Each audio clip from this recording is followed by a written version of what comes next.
இந்த வார்த்தைகளை மிகவும் கவனமாக கேளுங்க. ஏனென்றால் இது உங்கள் வாழ்க்கையை மாற்றப் போகிறது. நீங்கள் இந்த வீடியோவை தற்செயலாக பார்க்கவில்லை. சிவபெருமான் உங்களை இங்கே அழைத்து வந்திருக்கிறார். நம்புகின்றீர்களா? இல்லையா? சரி, கொஞ்சம் பொறுங்கள்.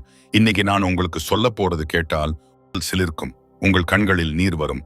உங்கள் மனசு ஒரு நிமிடம் நிறுத்திக் கொள்ளும். ஏனென்றால் இந்த 5 அறிகுறிகளும் உங்கள் வாழ்க்கையில் நடக்கின்றன என்றால் சிவன் நேரடியாக உங்களை தேர்ந்தெடுத்திருக்கிறார். இது மூட நம்பிக்கை இல்லை. இது வெறும் பக்தி கதை இல்லை. இது அறிவியலும் ஆன்மீகமும் ஒன்றாக சேரும் ஒரு அற்புதமான உண்மை. உங்களுக்கு எப்போதாவது இப்படி தோன்றியதுண்டா? இரவு திடீரென்று விழிப்பு வருகிறது. காரணம் தெரியவில்லை. ஆனால் ஒருவித அமைதி மனசில படர்கிறது. அல்லது தெருவில் நடந்து செல்லும் போது திடீரென்று யாரோ உங்களை பார்க்கிறார்கள் என்ற உணர்வு வருகிறது. திரும்பி பார்க்கிறீர்கள், யாரும் இல்லை. ஆனால் அந்த உணர்வு போகவில்லை. அல்லது காலையில எழுந்திருக்கும் போது ஒரு பெயர் நினைவுக்கு வருகிறது. சிவன். ஓம் நமச்சிவாய. மனசு தானாக ஜபிக்கிறது. நீங்கள் சொல்லவில்லை, மனசு தானாக சொல்லுகிறது. இது என்ன? இது தற்செயல் இல்லை நண்பர்களே. இது ஒரு அழைப்பு. மிகவும் ஆழமான, மிகவும் புனிதமான ஒரு அழைப்பு. இன்னைக்கு இந்த வீடியோவில் நாம் பேச போறது 5 அறிகுறிகளை பற்றி மட்டும் இல்லை. அதற்கு அப்பால் சிவபெருமான் ஒருவரை தேர்ந்தெடுக்கும் போது என்ன நடக்கும், ஏன் நடக்கும், உங்கள் வாழ்க்கை எப்படி மாறும் அப்படிங்கிறத முழுமையாக புரிந்து கொள்வோம். இது முழுவதும் கேளுங்கள். ஏனென்றால் இனி நான் ஒரு ரகசியத்தை சொல்ல போறேன். அதை இதுவரைக்கும் யாரும் இந்த விதத்துல சொன்னதில்லை. கடைசியில நீங்கள் சொல்வீங்கள், இந்த வீடியோவை பார்த்தது என் வாழ்க்கையின் மிகப்பெரிய திருப்பு முனை என்று. சரி, ஆரம்பிக்கலாம். ஆனால் ஆரம்பிக்கும் முன் ஒரு கேள்வி. நீங்கள் எப்போதாவது கடலோரத்தில் நின்றிருக்கிறீர்களா? அலைகள் வருகின்றன, போகின்றன. ஒவ்வொரு அலையும் வெவ்வேறு. ஒன்று மெதுவாக வருகிறது, ஒன்று பேரிரைச்சலோடு வருகிறது.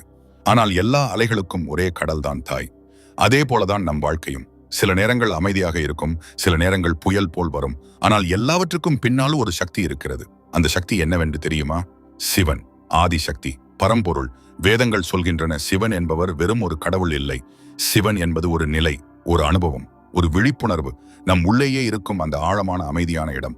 அங்கே போவதற்கான வழியை காட்டுபவர் சிவன். அங்கே இருப்பவரே சிவன். இதை புரிந்து கொண்டால் இன்னைக்கு நான் சொல்லும் 5 அறிகுறிகளும் உங்களுக்கு மிகவும் ஆழமாக புரியும். இப்போது சொல்லுங்கள், உங்கள் வாழ்க்கையில திடீரென்று மாற்றங்கள் வந்திருக்கின்றனவா? நினைத்தது நடக்கவில்லை, நினைக்காதது நடந்தது. திட்டமிட்டது தவறியது, திட்டமிடாதது அருமையாக நடந்தது. இது தோல்வி இல்லை, இது சிவனின் திட்டம். அவர் உங்களை வேறு வழியில் அழைத்து செல்கிறார். ஏனென்றால் நீங்கள் நினைக்கும் வழி சிறியது, அவர் காட்டும் வழி பெரியது. ஒரு கதை சொல்கிறேன், கேளுங்க. கோவையில் ஒரு முதியவர் இருந்தார். வயது 75. வாழ்நாள் முழுக்க கடினமாக உழைத்தார். ஆனால் வாழ்க்கை அவருக்கு அதிகம் தரவில்லை. பிள்ளைகள் வெளியூரில் இருக்கிறார்கள். மனைவி போய் 5 வருடம் ஆகிவிட்டது. தனிமை, வலி, கேள்விகள் மட்டும் தோழர்களாக இருந்தன. ஒரு நாள் காலையில் அவர் கோவிலுக்கு போனார். வழக்கமாக போவதில்லை. ஆனால் அன்று ஒரு இழுப்பு வந்தது. போனார். சிவலிங்கத்தின் முன் நின்றார். கண்கள் மூடின. ஒரு வார்த்தையும் சொல்லவில்லை. ஆனால் உள்ளே ஒரு வெடிப்பு, ஒரு அழுகை, ஒரு விடுதலை. அந்த நிமிடம் அவர் சொன்னார், சிவா, நான் உன்னை தேடவில்லை, நீயே என்னை கண்டுபிடித்தாய். அது என்ன? அதுதான் முதல் அறிகுறி. முதல் அறிகுறி என்னவென்றால், நீங்கள் தேடாமலே சிவன் உங்களிடம் வருவார். கோவிலுக்கு போக வேண்டும் என்று திடீரென்று தோன்றும். பூஜை செய்ய வேண்டும் என்று மனசு சொல்லும். ஓம் நமச்சிவாய என்ற மந்திரம் தானாக வருகிறது. தியானம் செய்ய வேண்டும் என்று இயக்கம் வருகிறது. இவையெல்லாம் தற்செயல் இல்லை. இவையெல்லாம் சிவனின் அழைப்பு. ஆனால் இங்கே பலர் ஒரு தவறு செய்கிறார்கள். அந்த அழைப்பை அலட்சியப்படுத்துகிறார்கள். மனசு சொல்கிறது கோவிலுக்கு போ, ஆனால் நாம் சொல்கிறோம் நாளைக்கு போகலாம். மனசு சொல்கிறது தியானம் செய், ஆனால் நாம் சொல்கிறோம் நேரமில்லை. இப்படி ஒவ்வொரு முறையும் அந்த அழைப்பை நாம தள்ளி வைக்கும் பொழுது ஒரு வாய்ப்பை இழக்கிறோம். சிவனோடு இணைவதற்கான ஒரு தருணத்தை இழக்கிறோம். ஆனால் நீங்கள் இப்போது இந்த வீடியோவை கேட்கிறீர்கள். அதாவது நீங்கள் அந்த அழைப்பை ஏற்றுக்கொண்டிருக்கிறீர்கள். நீங்கள் ஏதோ ஒரு காரணத்திற்காக இங்கே வந்திருக்கிறீர்கள். அந்த காரணம் என்னவென்று உங்களுக்கே தெரியாது. ஆனால் சிவனுக்கு தெரியும். அவர் உங்களை அழைத்திருக்கிறார். நீங்கள் வந்திருக்கிறீர்கள். இதுவே முதல் ஆசீர்வாதம். இப்போது 2வது அறிகுறிக்கு போவோம். ஆனால் அதற்கு முன் ஒரு நிமிஷம் நிறுத்துங்கள். உங்கள் கண்களை மூடுங்கள். ஆழமாக மூச்சு இழுங்கள். நெஞ்சில் நிரப்புங்கள். பிறகு மெதுவாக விடுங்கள். இந்த ஒரு மூச்சில் சிவனை உணர முடியும். இது மூட நம்பிக்கை இல்லை, இது அனுபவம். மூச்சு என்பது சிவனே. ஏனென்றால் வாயு என்பது சிவனின் வடிவம். சுவாசம் என்பது சிவனின் இயக்கம். நாம் சுவாசிக்கும் ஒவ்வொரு முறையும் சிவன் நம்மோடு இருக்கிறார். சரி, இப்போது 2வது அறிகுறி. இது கொஞ்சம் ஆழமானது, கொஞ்சம் ஆச்சரியமானது. இரவு நேரத்தில், குறிப்பாக இரவு 3 மணி முதல் 4 மணி வரை திடீரென்று விழிப்பு வருகிறதா? காரணமில்லாமல் கண் திறக்கிறதா? சாஸ்திரங்கள் சொல்கின்றன, இந்த நேரம் பிரம்ம முகூர்த்தம். சிவனின் சக்தி பூமியில் மிகவும் தீவிரமாக இயங்கும் நேரம். இந்த நேரத்தில் யாரை சிவன் விழிப்பாக வைக்கிறாரோ அவர்கள் சிவனுக்கு மிகவும் நெருக்கமானவர்கள். ஆனால் பலர் என்ன செய்கிறார்கள்? திடீரென்று விழிப்பு வருகிறது, அட கேனை என்று திரும்பவும் தூங்குகிறார்கள். ஒரு வாய்ப்பை வீணடிக்கிறார்கள். அந்த நேரத்தில் ஒரு நிமிடம் கண்களை மூடி ஓம் நமச்சிவாய என்று மனசில் சொன்னால் போதும். அந்த ஒரு நிமிடம் 1 மணி நேர பூஜைக்கு சமம். அந்த நேரத்தில் சிவனோடு இணைவது மிகவும் எளிது. ஏனென்றால் அந்த நேரத்தில் உலகம் தூங்குகிறது, மனம் அமைதியாக இருக்கிறது, வெளி சத்தங்கள் இல்லை. அந்த அமைதியில சிவனின் குரல் கேட்கும். ஒரு உண்மையான கதை சொல்கிறேன். மதுரையில ஒரு பெண்மணி இருக்கிறார்கள். வயது 65. வாழ்நாள் முழுக்க குடும்பத்திற்காக வாழ்ந்தார்கள். தன்னை மறந்து பிறருக்காக வாழ்ந்தார்கள். ஒரு கட்டத்தில் மிகவும் களைப்பு வந்தது. வாழ்க்கை வெறுமையாக தோன்றியது. என்னுடைய வாழ்க்கை என்னவாக போய்விட்டது என்று கேள்வி வந்தது. அந்த நேரத்தில் ஒவ்வொரு நாளும் இரவு சரியாக 3 மணிக்கு கண் திறக்க ஆரம்பித்தது. முதலில் அலட்சியம். பிறகு ஒரு நாள் அவர்கள் எழுந்திருந்தார்கள். கை தானாக கூப்பியது, வாய் தானாக சொன்னது சிவா, அவ்வளவுதான். அந்த ஒரு வார்த்தையில் அழுகை வந்தது. ஆனால் அந்த அழுகை வலியின் அழுகை இல்லை, அது விடுதலையின் அழுகை. அந்த நாளிலிருந்து அவர்கள் வாழ்க்கை மாறியது. மனசில் ஒரு அமைதி வந்தது. பிரச்சனைகள் இன்னும் இருந்தன, ஆனால் அவற்றை பார்க்கும் விதம் மாறியது. இதுவே 2வது அறிகுறியின் சக்தி. இப்போது 3வது அறிகுறிக்கு போவோம். இது மிகவும் சுவாரஸ்யமானது. உங்கள் வாழ்க்கையில திடீரென்று எல்லாம் உடையும், நினைச்சது நடக்காது, பக்கத்தில் இருந்தவர்கள் விலகுவார்கள், வேலை போகும், உடல் நோய்வாய்ப்படும், பணம் தடைப்படும். இதை பார்க்கிற மனிதன் என்ன நினைப்பான்? நான் தண்டிக்கப்படுகிறேன், கடவுள் என்னை மறந்துவிட்டார், என் பாக்கியம் இல்லை என்று அழுவான். ஆனால் இது எந்த திசையில யோசிக்கிறோம் என்று பொறுத்தது. ஒரு தங்கத்தை எடுங்கள், அதை நேரடியாக ஆபரணமாக செய்ய முடியுமா? முடியாது. அதை முதலில் தீயில் போட வேண்டும். தீயில் போட்டால் என்ன ஆகும்? கரைகிறது, வலிக்கிறது, தன் பழைய வடிவத்தை இழக்கிறது. ஆனால் அந்த வலிக்கு பிறகு என்ன ஆகும்? ஒரு அழகான ஆபரணம் உருவாகும். அதே போலதான் நம் வாழ்க்கையும். சிவன் நம்மை ஆபரணமாக மாற்ற விரும்பும் போது முதலில் நம்மை தீயில போடுவார். அந்த தீ என்னவென்றால் கஷ்டங்கள், துன்பங்கள், இழப்புகள். ஆனால் இந்த தீ உங்களை அழிக்க வரவில்லை, உங்களை புடமிட வருகிறது. உங்களில் தேவையில்லாதவற்றை எரிக்க வருகிறது. அகந்தையை எரிக்க வருகிறது, பயத்தை எரிக்க வருகிறது, பொய்யான பற்றுகளை எரிக்க வருகிறது. அதற்கு பிறகு என்ன மிஞ்சும்? தூய்மையான ஆத்மா, சிவனை சந்திக்கும் தகுதி பெற்ற ஆத்மா. உங்கள் வாழ்க்கையில் இப்போது கஷ்டங்கள் வருகின்றனவா? பதறாதீர்கள். அது சிவன் உங்களை புடமிடுகிறார் என்று அர்த்தம். அது அவரின் ஆசீர்வாதம். மிகவும் ஆழமான, மிகவும் தீவிரமான ஒரு ஆசீர்வாதம். ஒரு சின்ன கேள்வி கேட்கிறேன். வாழ்க்கையில எப்போது நம்மோடு நிகழ்ந்த மிகப்பெரிய இழப்பை நினைத்து பாருங்கள். அந்த நேரத்தில் மிகவும் வலித்தது, தாங்கவே முடியவில்லை என்று தோன்றியது. ஆனால் அந்த இழப்புக்கு பிறகு என்ன ஆனது? நீங்கள் வலுவாகி விட்டீர்கள், நீங்கள் ஞானம் அடைந்தீர்கள், நீங்கள் வேறு ஒன்றை பெற்றீர்கள். அந்த இழப்பு இல்லாமல் நீங்கள் இன்றைக்கு இருக்கும் நிலையில் இருந்திருப்பீர்களா? இல்ல. அந்த இழப்பே உங்களை உருவாக்கியது. சிவன் அழிப்பவர். ஆனால் அவர் அழிப்பது எதை? மண்ணை. மண் போனால் என்ன மிஞ்சும்? தங்கம். நம்மில் உள்ள அனைத்து மண்ணையும் அழித்து தங்கமாக மாற்றுவதே சிவனின் வேலை. இது புரிந்தால் கஷ்டங்களை பார்க்கும் விதம் மாறும். அழுவதை நிறுத்தி அவனை வணங்குவோம். ஏனென்றால் அவன் நம்மை தேர்ந்தெடுத்திருக்கிறான். இப்போது ஒரு முக்கியமான விஷயம் சொல்ல வேண்டும். நான் இந்த வீடியோவை உங்களுக்காக மிகவும் மனதார தயாரித்திருக்கிறேன். திரைக்கதை எழுதி பதிவு செய்து மிகுந்த அக்கறையோடு இதை கொண்டு வந்திருக்கிறேன். இப்போது உங்களுக்கு ஒரு சின்ன வேண்டுகோள். இந்த வீடியோவை யாரோடாவது பகிர்ந்து கொள்ளுங்கள், உங்கள் அன்பானவர்களோடு. ஏனென்றால் இந்த வார்த்தைகள் யாரையாவது மாற்றலாம், ஒரு வாழ்க்கையை திருப்பு முனையாக்கலாம். மேலும் தொடர்ந்து இப்படிப்பட்ட ஆன்மீக செய்திகளை பெற விரும்பினால் இப்பொழுதே சந்தா செய்து கொள்ளுங்கள், மணியை அழுத்துங்கள். நீங்கள் ஒவ்வொருவரும் இந்த ஆன்மீக பயணத்திலே என்னோடு சேர்ந்து வருவது என் மிகப்பெரிய மகிழ்ச்சி. சரி, 4வது அறிகுறிக்கு போவோம். ஆனால் அதற்கு முன் ஒரு முக்கியமான புள்ளி விவரம் சொல்ல வேண்டும். ஆன்மீக ஆராய்ச்சியாளர்கள் சொல்கிறார்கள், இந்தியாவில் 100இல் 70 பேர் தங்கள் வாழ்க்கையில் ஒரு தீவிரமான ஆன்மீக விழிப்புணர்வை அனுபவிக்கிறார்கள். ஆனால் அதில் 60 பேர் அந்த அனுபவத்தை புரிந்து கொள்வதில்லை. அதை அலட்சியப்படுத்துகிறார்கள் அல்லது பயந்து விலகுகிறார்கள். நீங்கள் இப்போது இந்த வீடியோவை கேட்கிறீர்கள் என்பது நீங்கள் அந்த 60இல் இல்லை என்று அர்த்தம். நீங்கள் அந்த 10 பேரில் ஒருவர், சிவனுக்கு நெருக்கமானவர். 4வது அறிகுறி என்னவென்றால் இயற்கையில் ஆழமான ஈர்ப்பு. மரம், நதி, மலை, வானம், நிலவு இவை உங்களுக்கு வெறும் பொருட்கள் இல்லை. இவற்றில் ஒரு உயிர் இருப்பதை உணர்கிறீர்கள். ஒரு மரத்தை தொட்டால் ஒரு வித சக்தி உணர்கிறீர்கள். ஒரு நதியை பார்த்தால் கண்கள் நிரம்புகின்றன. மலை உச்சியில் நின்றால் ஒரு வித ஆனந்தம் வருகிறது. இது என்ன? இது சிவனை உணர்வது. ஏனென்றால் சிவன் இயற்கையில் வாழ்கிறார். அவர் கைலாயத்தில் இருக்கிறார், மலையில் இருக்கிறார், நதியில் இருக்கிறார், ஒவ்வொரு மரத்திலும் இருக்கிறார். சைவ சித்தாந்தம் சொல்கிறது, சிவன் சர்வவியாபி, எல்லா இடத்திலும் இருப்பவன். ஒரு கல்லிலும் இருக்கிறான், ஒரு மலரிலும் இருக்கிறான், ஒரு குழந்தையிலும் இருக்கிறான், ஒரு முதியவரிலும் இருக்கிறான். இயற்கையில் அவனை உணர்பவர்கள் எல்லா இடத்திலும் அவனை காணும் திறன் படிப்படியாக வளர்கிறது. இதுவே ஞானத்தின் ஆரம்பம். திருவண்ணாமலையில் ஒரு அனுபவம் நடந்தது என்று கேட்டிருக்கிறேன். ஒரு வயதான பெரியவர், வயது 80, அருணாச்சலேஸ்வரர் கோவிலுக்கு கிரிவலம் வந்தார். மலையை சுற்றும் போது திடீரென்று ஒரு மரத்தின் அருகே நின்றார். அந்த மரத்தை பார்த்தார். அதில் ஏதோ ஒரு ஒளி தெரிந்தது. யாருக்கும் தெரியவில்லை, அவருக்கு மட்டும் தெரிந்தது. அந்த மரத்தை கட்டிப்பிடித்தார். நீண்ட நேரம் அழுதார். பக்கத்தில் இருந்தவர்கள் கேட்டார்கள், என்ன ஆயிற்று என்று. அவர் சொன்னார், இந்த மரத்தில் சிவன் இருக்கிறான், இந்த மரம் என்னை தழுவுகிறது என்று. அவர் கட்டுக்கதை சொல்லவில்லை, அவர் உண்மையிலேயே அனுபவித்தார். ஏனென்றால் சிவன் அவரை தேர்ந்தெடுத்திருந்தார், அவருக்கு அந்த திறன் தந்திருந்தார். இயற்கையில் சிவனை உணரும் திறன் வளர வேண்டும் என்றால் என்ன செய்ய வேண்டும்? தினமும் காலையில் சூரிய உதயத்தை பாருங்கள். வெறும் அழகான காட்சி என்று பாராதீர்கள், சிவன் தன்னை காட்டுகிறான் அப்படி என்று உணருங்கள். ஒரு மரத்தை தொடும்போது இந்த மரத்திலும் சிவன் இருக்கிறான் என்று மனசுல சொல்லுங்க. ஒரு குழந்தையை பார்க்கும்போது இந்த குழந்தையில சிவன் விளையாடுகிறான் என்று உணருங்கள். இப்படி பழகி வந்தால் வாழ்க்கை முழுவதும் ஒரு ஆனந்தமான அனுபவமாக மாறும். ஏனென்றால் எங்கும் சிவன் தெரிவான். 5வது அறிகுறிக்கு போவதற்கு முன் ஒரு நிமிடம் மூச்சு விடுங்கள். ஒரு நிமிடம் அமைதியாக இருங்கள். இப்போது நீங்கள் கேட்டவற்றை மனசில் வைத்துக் கொள்ளுங்கள். முதல் அறிகுறி, தேடாமலே சிவன் வருகிறான். 2வது அறிகுறி, பிரம்ம முகூர்த்தத்தில் விழிப்பு வருகிறது. 3வது அறிகுறி, கஷ்டங்கள் வருகின்றன ஆனால் அவை புடமிடுதல். 4வது அறிகுறி, இயற்கையில் ஆழமான ஈர்ப்பு வருகிறது. இவை 4ம் உங்கள் வாழ்க்கையில் நடக்கின்றனவா? ஒன்று கூட நடக்கிறதா? அப்படி என்றால் நீங்கள் கேட்க வேண்டிய 5வது அறிகுறி மிகவும் முக்கியமானது. ஏனென்றால் 5வது அறிகுறி என்பது மற்ற 4இன் தொகுப்பு. அது மிகவும் ஆழமானது. அது ஒரு தீப்பொறி. 5வது அறிகுறி என்னவென்றால் மன்னிக்கும் சக்தி.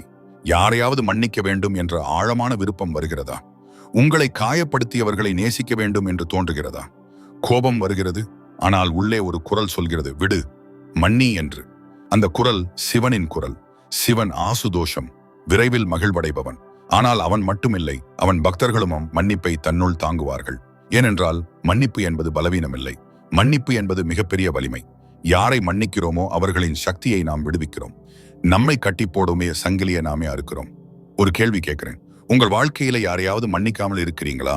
யாரோ உங்களை காயப்படுத்தினார்கள், அந்த வலி இன்னும் உள்ளே இருக்கிறதா? தெரியுமா, அந்த வலி யாரை அதிகம் காயப்படுத்துகிறது? உங்களையே.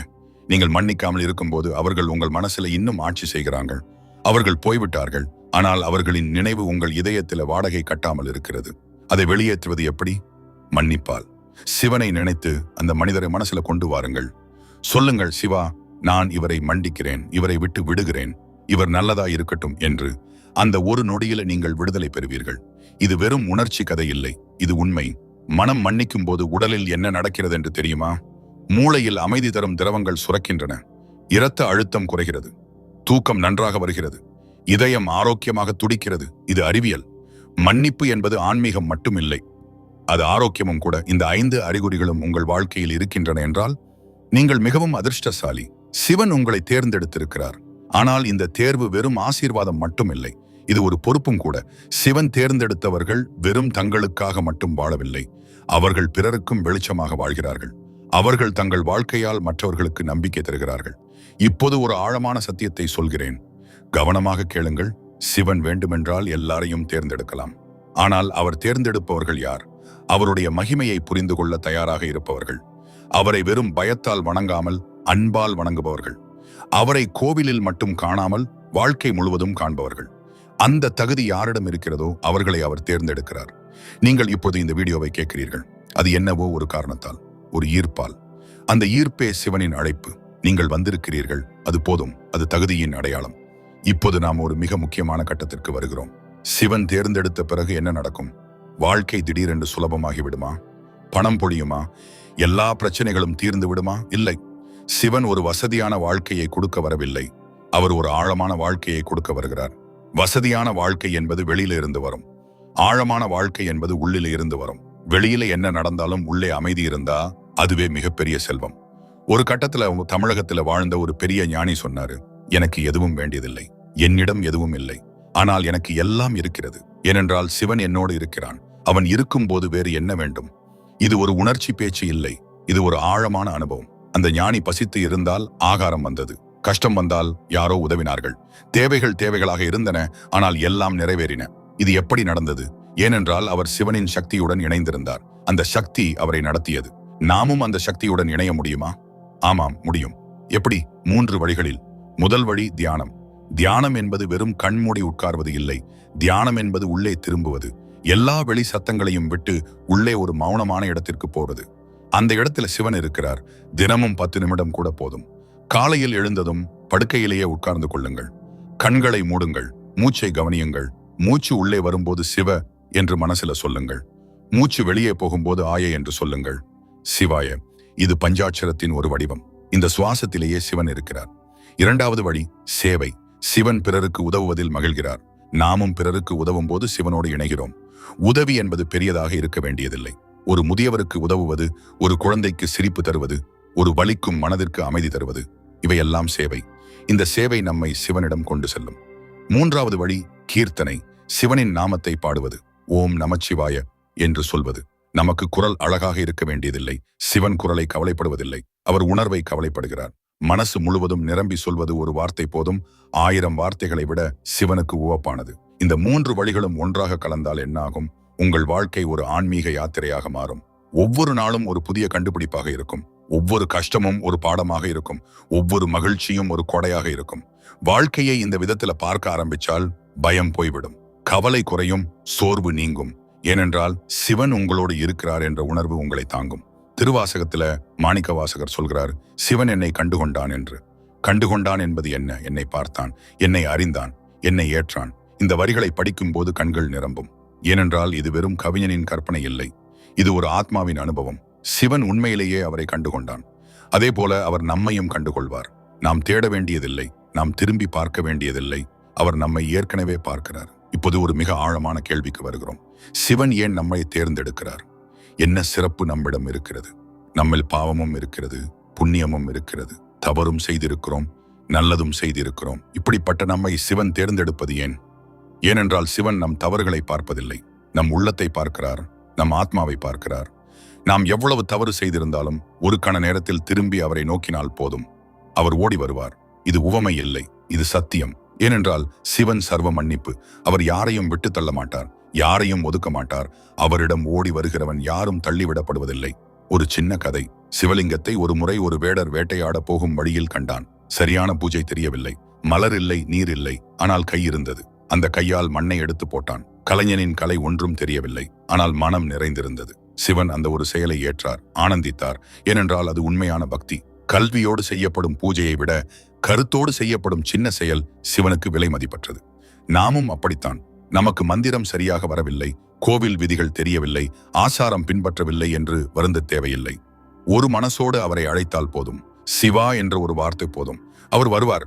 ஆனால் ஒரு விஷயம் மிக முக்கியம். நாம் அவரை எந்த விதத்தில் அழைக்கிறோம் என்பது முக்கியம். பயத்தோடு அழைக்கிறோமா அல்லது அன்போடு அழைக்கிறோமா?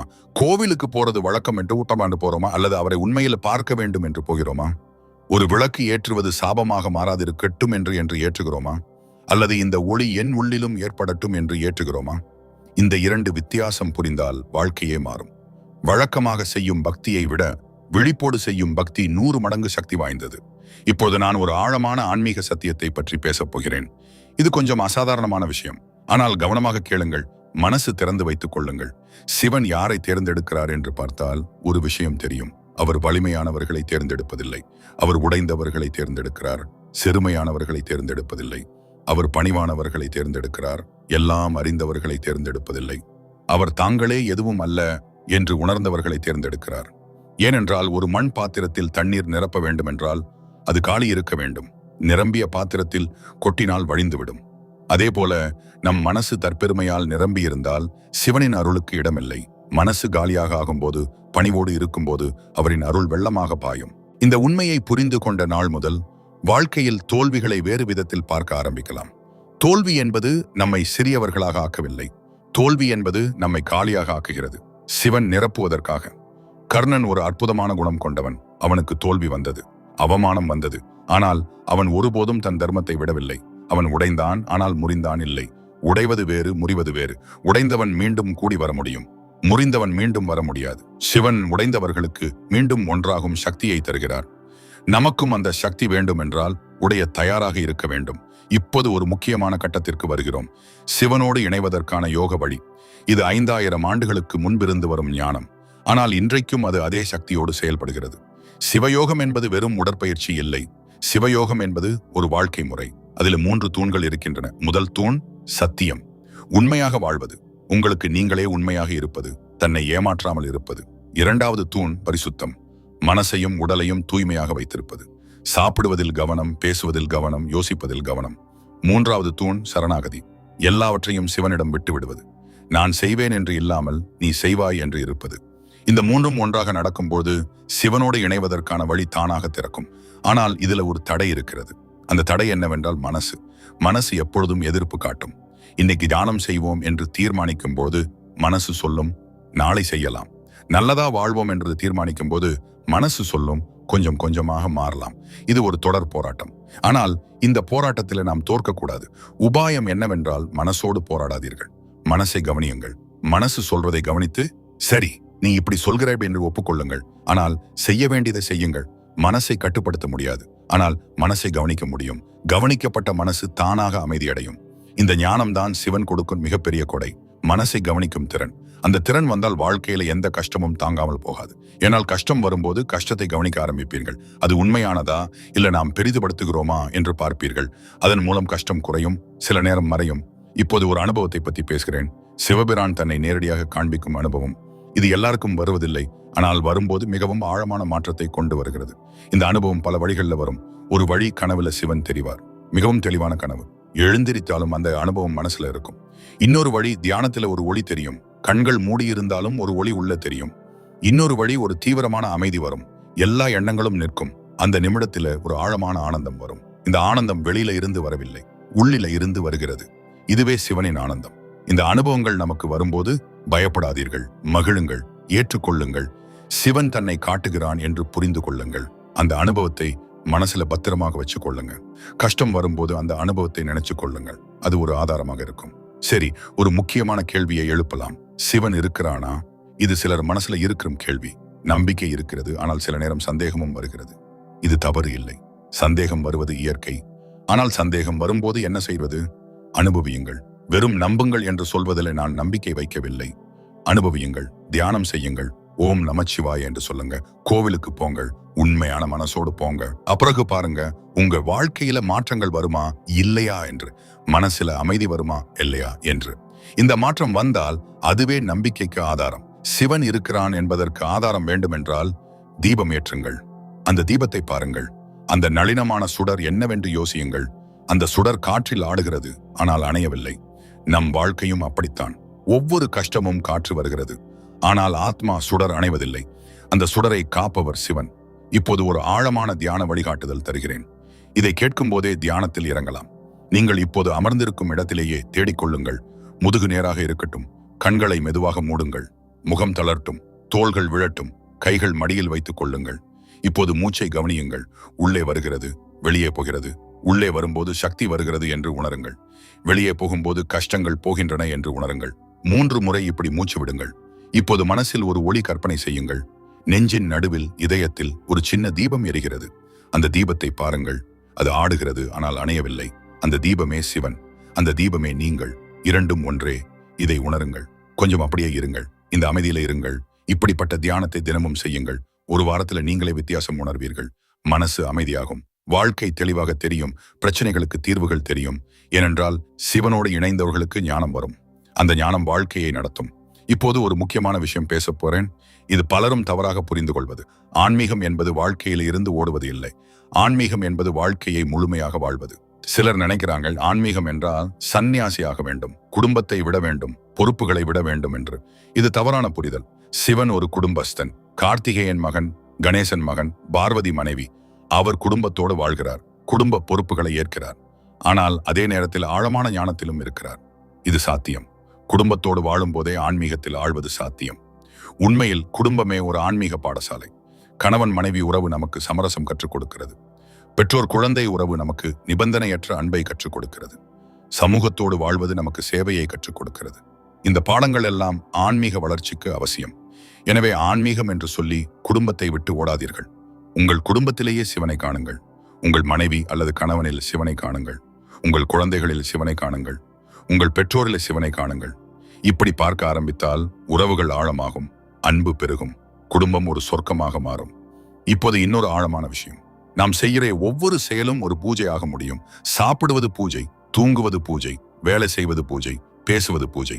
இது எப்படி சாத்தியம்? நாம் அந்த செயலை யாருக்காக செய்கிறோம் என்பதில் இருக்கிறது. சாப்பிடும்போது இந்த உணவை சிவன் தந்திருக்கிறான் என்று நினைச்சு சாப்பிடுங்க. தூங்கும்போது சிவன் என்னை தூக்கத்துல காக்கிறான் என்று நம்பிக்கையோடு தூங்குங்கள். வேலை செய்யும் போது இந்த வேலையை நான் சிவனுக்காக செய்கிறேன் என்ற மனோபாவத்தோடு செய்யுங்கள். இப்படி செய்யும் போது ஒவ்வொரு நாளும் ஒரு யாத்திரையாக மாறும். ஒவ்வொரு நிமிடமும் ஒரு தீபமாக எரியும். இந்த தத்துவத்தை கர்மயோகம் என்று சொல்வார்கள். பகவத்கீதையில கிருஷ்ணன் சொல்கிறார், செய்யும் செயலை எனக்காக செய், பலனை எனக்கு விடு என்று. அதே வழியில சிவயோகமும் சொல்கிறது, எல்லாவற்றையும் சிவனுக்காக செய், பலனை சிவனிடம் விடு. இப்படி வாழும்போது தோல்வி வருவதில்லை, வெற்றி வந்தால் அகந்தை வருவதில்லை. ஏனென்றால் இரண்டும் சிவனுக்கு சேர்ந்தது, நாம் வெறும் கருவிகள். இப்போது ஒரு மிகவும் சக்தி வாய்ந்த விஷயத்தை பேசப் போகிறேன். பஞ்சாட்சரம், ஓம் நமச்சிவாய. இந்த 5 எழுத்துக்கள் உலகத்தின் மிக சக்தி வாய்ந்த ஒலிகள். இது வெறும் வார்த்தைகள் இல்லை, இது ஒரு அதிர்வு, ஒரு சக்தி, ஒரு பிரபஞ்ச ஒலி. ந என்பது பூமி தத்துவம், ம என்பது நீர் தத்துவம், சி என்பது அக்னி தத்துவம், வ என்பது வாயு தத்துவம், ய என்பது ஆகாய தத்துவம். பஞ்சபூதங்களே இந்த 5 எழுத்துக்களில் இருக்கின்றன. இதை சொல்லும்போது நம் உடலில் ஒவ்வொரு தாதுவும் சீராகும், நம் சக்கரங்கள் திறக்கும், நம் ஆற்றல் அதிகரிக்கும். தினமும் 108 முறை ஓம் நமச்சிவாய சொல்லுங்கள். 108 என்பது ஒரு புனித எண். இதை ஒரு மாலையில் ஜபிக்கலாம், காலையில் எழுந்ததும் அல்லது இரவு படுக்கும் முன். இந்த ஒரு பழக்கம் மட்டும் உங்கள் வாழ்க்கையை மாற்றும். 6 மாதத்தில் வித்தியாசம் தெரியும். 1 வருடத்தில் நீங்களே ஆச்சரியப்படுவீர்கள். ஏனென்றால் ஒலி என்பது சக்தி. ஒலி வெறும் காற்றில் அதிர்வு மட்டும் இல்லை, ஒலி ஒரு ஆற்றல். சரியான ஒலியை சரியான பாவத்தோடு சொல்லும்போது அந்த ஒலி நம் உடலில் இருக்கும் செல்களை பாதிக்கிறது, மூளையில் மாற்றங்களை கொண்டு வருகிறது. இது அறிவியல். ஒலி சிகிச்சை என்று இப்போது உலகம் முழுவதும் ஆராய்ச்சி நடக்கிறது. ஆனால் நம் முன்னோர்கள் இதை ஆயிரக்கணக்கான ஆண்டுகளுக்கு முன்பே கண்டுபிடித்திருந்தார்கள். ஓம் நமச்சிவாய என்ற 5 எழுத்துக்கள் நம் உடலில் 5 இடங்களை பாதிக்கின்றன. ஒவ்வொரு எழுத்தும் ஒவ்வொரு சக்கரத்தை திறக்கிறது. இது யோகிகள் 1000 ஆண்டுகளாக அனுபவித்த உண்மை. இப்போது நாம் ஒரு மிக முக்கியமான பரிணாமத்திற்கு வருகிறோம். சிவன் நம்மை தேர்ந்தெடுத்த பிறகு நம் வாழ்க்கையில் ஒரு மாற்றம் வரும். நாம் மற்றவர்களுக்கு ஒரு ஒளியாக மாறுவோம். இது ஒரு பொறுப்பு, ஆனால் இது ஒரு அழகான பொறுப்பு. உங்கள் வாழ்க்கையில யாரோடாவது பழகும் போது அவர்களுக்கு ஒரு நல்ல வார்த்தை சொல்லுங்க. யாரோ கவலைப்படும் போது அவர்களுக்கு அமைதி தாருங்க. யாரோ சோர்ந்திருக்கும் போது அவர்களுக்கு ஊக்கம் தாருங்கள். இது கோவிலுக்கு போவதை விட பெரிய பூஜை. ஏனென்றால் சிவன் மனிதர்களில் இருக்கிறார். மனிதர்களுக்கு செய்வது சிவனுக்கே செய்வது. திருக்குறள் சொல்கிறது, அன்பு என்பதே இறைவன், அன்பில்லாத மனம் கோவில் இல்லாத ஊர் என்று. எவ்வளவு ஆழமான வார்த்தைகள். ஒரு மனிதனிடம் அன்போடு நடந்தால் அது இறைவனுக்கே செய்தது. இதை புரிந்து கொண்டவர்கள் ஆன்மீகத்தின் உண்மையான பாதையில இருக்கிறார்கள். இப்போது ஒரு முக்கியமான கேள்வி கேட்க வேண்டும். உங்கள் வாழ்க்கையில இப்போது என்ன நடக்கிறது, என்ன கஷ்டம் இருக்கிறது, என்ன கேள்வி இருக்கிறது? அந்த கஷ்டத்தை சிவனிடம் சொல்லுங்க. நண்பனிடம் சொல்வது போல சொல்லுங்க. அவர் கேட்கிறார், அவர் புரிந்து கொள்கிறார், அவர் உதவுவார். ஆனால் நாம் சொல்ல வேண்டும். ஏனென்றால் அவர் நம் சுதந்திரத்தை மதிக்கிறார், கட்டாயப்படுத்தி உதவ மாட்டார். நாம் கேட்கும் போது மட்டுமே வருவார். இது ஒரு அழகான உறவு. சிவனோடு நம் உறவு என்பது ஒரு நட்பு, ஒரு ஆழமான நட்பு. அவர் நம் நண்பன், நம் தோழன், நம் வழிகாட்டி, நம் பாதுகாவலன். அவரிடம் நேர்மையாக பேசுங்கள், உணர்ச்சியோடு பேசுங்கள். பயம் வேண்டாம். அவர் கோபித்துக் கொள்ள மாட்டார். அவர் அன்பானவர், அவர் இரக்கம் உள்ளவர். சிவலிங்கம் ஏன் வழிபடுகிறோம் என்று நினைத்திருக்கிறீங்களா? சிவலிங்கம் ஒரு வடிவமற்ற சக்தியின் வடிவம். அது சொல்கிறது, என்னை வடிவத்தில் பார்க்காதே, என்னை சக்தியாக உணர் என்று. அந்த சக்தி எங்கும் இருக்கிறது, ஒவ்வொரு அணுவிலும் இருக்கிறது. இந்த புரிதல் வந்தால் கோவிலுக்கு மட்டும் போக வேண்டியதில்லை, வாழ்க்கையே ஒரு கோவிலாக மாறும். இப்போது ஒரு கதை சொல்கிறேன். ஒரு சின்ன குழந்தை தன் தாத்தாவிடம் கேட்டது, சிவன் எங்கே இருக்கிறான் என்று. தாத்தா சொன்னார், உன் கண்களில இருக்கிறான் என்று. குழந்தை கண்ணாடியில பார்த்தது, தன்னைத்தானே பார்த்தது. திரும்பி வந்து சொன்னது, நான் மட்டும் தெரிகிறேன், சிவன் தெரியவில்லை அப்படின்னு. தாத்தா சிரித்தார், சொன்னார், நீயே சிவன்தான் என்று. குழந்தை புரிந்து கொள்ளவில்லை, ஆனால் அந்த வார்த்தை மனசில் பதிந்தது. பல ஆண்டுகள் கழித்து அந்த குழந்தை முதியவனான போது புரிந்தது, ஆத்மா சிவன், நான் சிவன், சிவன் நான். இது அத்வைதம், இது ஆழமான ஆன்மீக உண்மை. நாம் சிவனை தேடி அலைகிறோம், கோவிலுக்கு போகிறோம், யாத்திரை போகிறோம். ஆனால் உண்மையில் சிவன் நமக்கு வெளியே இல்லை, நமக்கு உள்ளே இருக்கிறார். நம் ஆத்மாவே சிவன். இந்த உண்மையை உணர்வதே ஆன்மீகத்தின் இலக்கு. இதை உணர்ந்தவன் முக்தன், விடுதலை பெற்றவன். ஆனால் இந்த உண்மை புரியும் வரை வெளியே சிவனை வழிபடுவது தவறில்லை. வெளியில் வழிபடுவது ஒரு படி. அந்த படியில ஏறி ஏறி ஒரு நாள் உள்ளேயும் பார்ப்போம். அப்போது தெரியும் அவர் இங்கேயே இருந்தார் என்று. அந்த நாள் மிகவும் அழகான நாள். அந்த நாள் வர்றதுக்கு என்ன செய்ய வேண்டும்? தியானம். மீண்டும் தியானம் சொல்கிறேன். ஏனால் தியானம் மட்டுமே நம்மை உள்ளே அழைத்துச் செல்லும். வேறு எந்த வழியும் இல்லை. கோவில், யாத்திரை, பூஜை எல்லாம் உதவும். ஆனால் தியானம் தான் நேரடி வழி. தியானம் கஷ்டமாக தெரிகிறதா? ஆரம்பத்துல கஷ்டமாகத்தான் இருக்கும். மனசு ஓடும், எண்ணங்கள் வரும். ஆனால் பரவாயில்லை, ஒரு நிமிஷம் கூட தியானமானால் போதும். ஒரு நிமிஷம் அமைதியாக உட்கார்ந்தால் 1 நிமிஷம் சிவனோடு இருந்தீர்கள். படிப்படியாக அந்த 1 நிமிஷம் 5 நிமிஷம் ஆகும், 10 நிமிஷம் ஆகும், 1 மணி நேரம் ஆகும். அப்போது வாழ்க்கை மாறும். சரி, இப்போது ஒரு அற்புதமான ஆன்மீக உண்மையை சொல்கிறேன். இது கேட்டால் உங்கள் மனசுல ஒரு வெளிச்சம் வரும். பயம் என்பது என்ன? நாம தனியாக இருக்கிறோம் என்ற நினைப்பு, யாரும் இல்லை என்ற உணர்வு. ஆனால் இது உண்மை இல்லை. நாம் எப்போதும் தனியாக இல்லை. சிவன் நம்மோடு இருக்கிறார். நம் ஒவ்வொரு மூச்சிலும் இருக்கிறார். நம் ஒவ்வொரு துடிப்பிலும் இருக்கிறார். இந்த உண்மை புரிந்தால் பயம் போகும். கவலை என்பது என்ன? எதிர்காலம் பற்றிய நினைப்பு, நாளை என்ன ஆகும் என்ற கேள்வி. ஆனால் நாளை யார் கையில் இருக்கிறது? சிவனின் கையில். அவர் நம்மை நேசிக்கிறார். அவர் நம்ம கவனிக்கிறார். அவர் நல்லதையே செய்வார். இந்த நம்பிக்கை வந்தால் கவலை போகும். தனிமை என்பது என்ன? யாரும் புரிந்து கொள்ளவில்லை என்ற உணர்வு. ஆனால் சிவன் வந்து நம்மை புரிந்து கொள்ளுகிறார். நம் ஒவ்வொரு வலியையும் அவர் அறிவார். நம் ஒவ்வொரு கண்ணீரையும் அவர் காண்கிறார். நம் ஒவ்வொரு ஆசையையும் அவர் கேட்கிறார். இந்த உண்மை புரிந்தால் தனிமை போகும். பயம், கவலை, தனிமை, இந்த மூன்றும் போனால் என்ன மிஞ்சும்? ஆனந்தம், சுதந்திரம், அன்பு. இவை மூன்றும் சிவனின் குணங்கள். நாம் சிவனோடு இணையும் போது இவை நமக்கும் வரும். ஆதிசங்கரர் சொன்னார், சிவோகம், நானே சிவன். இந்த ஒரு வாக்கியம் புரிந்தால் வாழ்க்கையே மாறும். நான் என்பது யார்? வெறும் உடல் இல்லை, வெறும் மனம் இல்லை. நான் என்பது ஆத்மா. அந்த ஆத்மா சிவன். எனவே நான் சிவன். இந்த உண்மையை உணர்ந்து வாழ்வதே வாழ்க்கையின் இலக்கு. இப்போது கடைசி கட்டத்திற்கு வருகிறோம். நாம் இன்னைக்கு மிக நீண்ட ஒரு பயணம் செய்தோம். 5 அறிகுறிகளை பற்றி பேசினோம். சிவன் யாரை தேர்ந்தெடுக்கிறார், ஏன் தேர்ந்தெடுக்கிறார், அதற்கு என்ன செய்ய வேண்டும் என்று பேசினோம். தியானம், ஜபம், சேவை என்ற 3 வழிகளை பற்றி பேசினோம். சிவோகம் என்ற ஆழமான தத்துவத்தை தொட்டோம். இப்போது நான் கேட்கிறேன், இந்த பயணத்தில் நீங்கள் என்ன கற்றீர்கள்? உங்கள் வாழ்க்கையில் எந்த மாற்றத்தை செய்ய போகிறீர்கள்? ஒரு சின்ன மாற்றம் கூட போதும். தினமும் காலையில் ஓம் நமச்சிவாய என்று சொல்வது மட்டுமே போதும். அந்த ஒரு மாற்றம் வேறு மாற்றங்களை கொண்டு வரும். வாழ்க்கை படிப்படியாக மாறும். சிவன் ஒரு யோக்கியன் கேட்கவில்லை, ஒரு ஞானி கேட்கவில்லை, ஒரு சன்னியாசி கேட்கவில்லை. ஒரு நேர்மையான மனசு கேட்கிறார். ஒரு தேடுமொழி மனசு கேட்கிறார். ஒரு அன்பான மனசு கேட்கிறார். அந்த மனசு உங்களிடம் இருக்கிறது. ஏனென்றால் நீங்கள் இங்கே வந்தீர்கள், நீங்கள் கேட்டீர்கள், நீங்கள் தேடுகிறீர்கள். அது போதும். சிவன் ஏற்றுக்கொள்வார். ஓம் நமச்சிவாய என்று மனசுல சொல்லுங்கள். சிவனை நன்றியோடு நினையுங்கள். இந்த நாளை அவர் தந்தார், இந்த அனுபவத்தை அவர் தந்தார், இந்த உண்மையை அவர் தந்தார் என்று நன்றி சொல்லுங்கள். நன்றி என்பது மிக சக்தி வாய்ந்த ஒரு உணர்வு. நன்றி சொல்லும்போது அந்த நல்லது நம் வாழ்க்கையில் அதிகரிக்கும். இந்த வீடியோ உங்களுக்கு பயனுள்ளதாக இருந்தால் இப்போதே கீழே கமெண்டில் ஓம் நமச்சிவாய என்று எழுதுங்கள். அது உங்கள் ஆன்மீக பயணத்தின் ஒரு அடியாகும்.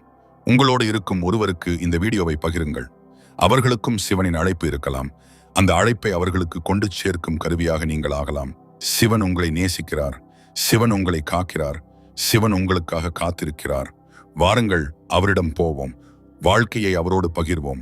ஒவ்வொரு நாளும் ஒரு புதிய ஆசீர்வாதமாக வாழ்வோம். ஓம் நமச்சிவாய, ஓம் நமச்சிவாய, ஓம் நமச்சிவாய. சிவனருள் எப்போதும் உங்களோடு இருக்கட்டும். உங்கள் வாழ்க்கை ஆனந்தமயமாக இருக்கட்டும். நீங்கள் ஆரோக்கியமாக இருங்கள், மகிழ்ச்சியாக இருங்கள். சிவனோடு இணைந்து வாழுங்கள். நன்றி, சாந்தி.